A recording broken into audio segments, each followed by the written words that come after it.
Alors le château d'Amboise se trouve presque au cœur du Val-de-Loire, entre Blois et Tours, et donc on est dans cette zone du pays des châteaux, sur les bords de la Loire, le cœur de ce que l'on appelle le Jardin de la France.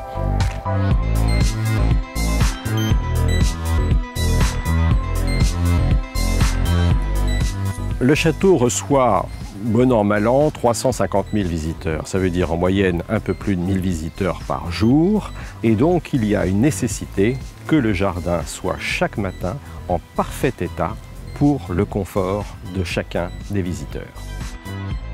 Ce château, souvent on utilise l'expression de grand livre d'histoire parce qu'il est évidemment riche d'une histoire extrêmement complexe. Ici à Amboise, on est dans un des lieux constructeurs de l'histoire de France.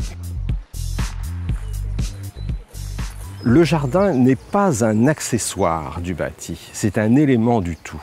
Comme tel, il doit révéler deux dimensions. D'abord, la notion de plaisir, de confort. Les gens qui viennent visiter un château comme Amboise veulent voir un endroit, mais veulent passer d'abord un bon moment. Le jardin est un élément indispensable pour leur confort et leur bien-être. Au-delà de cela, il y a aussi le fait que le jardin est un miroir de l'histoire et que le jardin, y compris dans une définition contemporaine, peut permettre de comprendre l'histoire du lieu. Et toute la définition du paysage que nous avons recréé au cours de ces dernières années, eh bien, a consisté à redonner cette impression et faire en sorte en fait que l'on découvre un lieu, on en découvre la substance et on a envie d'en savoir davantage. Si telle est la fonction du jardin, je crois que nous avons rempli notre mission. Notre civilisation, notre période, notre société a beaucoup changé et nous devons aujourd'hui tenir le plus grand compte de ces aspects environnementaux.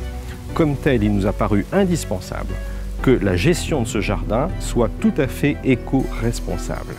Et nous poussons cette exigence jusqu'au bout en associant cela à la dimension de protection des oiseaux. Bien sûr, nous avons réinstallé des ruches au château d'Amboise. Bref, il faut avoir une cohérence d'approche pour que le jardin soit parfaitement en adéquation avec ce que l'on veut montrer.